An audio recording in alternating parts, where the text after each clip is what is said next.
If you want to know how to stand out, don't miss this amazing story. Soon, they arrived at a little bridge twinkling with fireflies, where Quinji caught one and gifted it to Juzai. However, lost in the moment, Juzai didn't notice that the boy's eyes, shining with love, were brighter than the firefly. After returning home, Juzai carefully removed the precious necklace from her neck and presented it to Junhee with deep affection.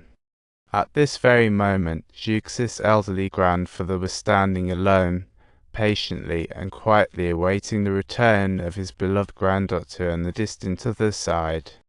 Lei Wen knew this might be their last goodbye. Watching Jux's silhouette disappear, Junhee felt her heart sink. But in a harsh reality check, Jux's grandpa brought her back to Earth after all. How could the daughter of a congressman be with a poor country boy? Though the gap between their statuses felt like an insurmountable chasm, that surge of love burst through Jae-dong's heart, lighting up his eyes. For Junhee, that fleeting time felt like a dream, beautiful yet out of reach. Ever since parting with NAS, Juzai fell ill and was hospitalized, while Junhee was drowning in thoughts of Juzai. Even back at school, Junhee wore the necklace around her neck. Taizai approached her, wanting help to write a letter to his flunky. Junhee continually complained about her various predicaments, but she abruptly froze in her tracks when she saw the girl in the picture. To her shock, the girl she had been longing for was now someone else's flunky. Junhee felt a whirlwind of emotions and poured all her feelings for Juzai into the letter under the pretext of writing for Taizai. Moved, Juzai invited Taizai to see her performance, and of course Taizai remembered Junhee's role. So, after receiving the invitation, he eagerly sought out Junhee to join him. The moment Juzai appeared, Junhee's heart skipped a beat. To catch Jux's attention, she sprung from her chair. In that moment, she desperately wanted to voice her feelings, but alas, she could no longer claim that status. After the performance, an excited Junhee prepared to give Juzai flowers, but before she could approach, she saw Taizai standing with Juzai and their families, making Juzai feel impossibly far away. Junhee didn't dare approach, silently gazing at the girl she loved from across the crowd. Juzai inadvertently caught Junhee's gaze, and as she raised her head, their eyes met and Juzai instantly became entranced. However, before Juzai could even respond, she was hastily pulled away by her father. Junhee sat lonely by the door, still holding the flowers ungiven, with haunting memories swirling around in her mind. Each word Juzai spoke was laced with love. Even without verbalizing, they understood each other deeply. Junhee handed over the flowers, wanting to express her feelings, yet the words turned into an awkward greeting. Given their current statuses, Juzai couldn't reciprocate this innocent love. She turned to leave, attempting to escape her inner turmoil, but her heart wouldn't let her. Though Junhee felt a deep sense of reluctance to let go, the joy of their reunion couldn't help but bring a smile to her face. However, since her deeply loved girl was engaged, she chose to conceal her love deep within her heart and continue to cherish her as a friend.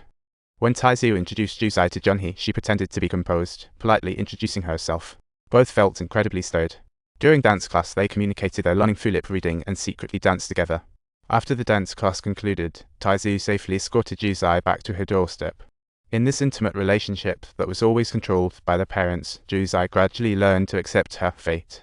However, at this crucial moment, the street lights along the road suddenly went out, and Junhee's figure silently emerged from the darkness.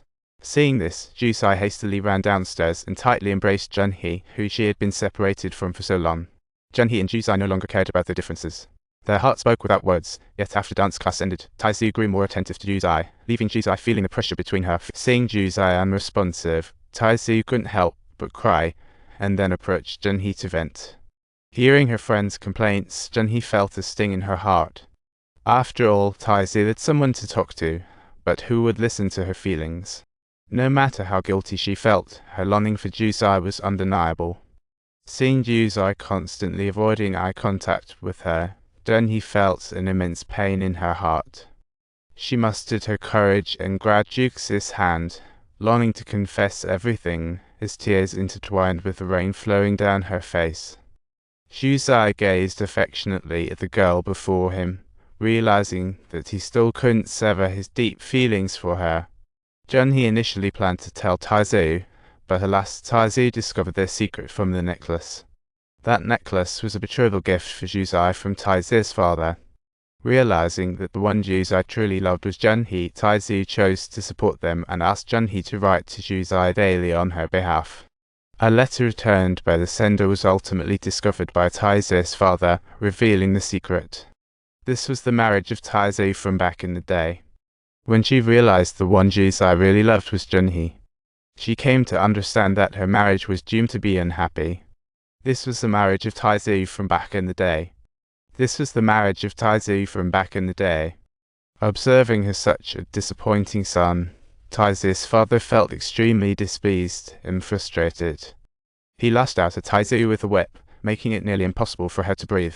She had seemingly lived under her father's control, with no choices of her own. To take revenge and end her pain, Taizu contemplated using her father's whip for suicide. Fortunately, this scene was discovered by the arriving Junhee, who rushed Taizu to the hospital. Seeing Taizu lying in the hospital bed, Junhee felt an indescribable and profound sorrow. If not for her obsession, Taizu wouldn't be like this. Necklace on the door, she resolved to stop being selfish. Stifling her reluctance, she decided to leave. By the time Juzai regained her senses, Junhee was long gone. After the war broke out, Juzai learned that Junhee ran off to join the army after leaving the hospital that day. Upon hearing this news, Shux's feelings surged like a tidal wave. On the train heading to battle, Juzai gazed out the window, tears streaming as she spotted the familiar silhouette. She repeatedly pounded on the car window, loudly calling out the name of Junhee. Glancing at the girl outside the window, Junhee couldn't bring himself to look her in the eyes, filled with apprehension, fearing she might see the longing and heartbreak shining brightly in those eyes. Ultimately, Junhee leaned out, wanting to take a good look at her loved girl, knowing when they meet again was uncertain. Juzai handed Junhee the betrothal necklace, repeatedly wishing her to stay safe. Watching each other fade away, it felt like the beautiful memories were still fresh from yesterday. The brutality of war nearly cost Junhee her life, but the necklace Juzai gave her became her spiritual anchor. Juzai had been missing Junhee for a full year now. You see, the story's not over, more surprises wait. Like and subscribe to my channel. I will always be here waiting, eagerly expecting you to join me and walk alongside me. Hurry up and come, for the story is still unfolding with excitement.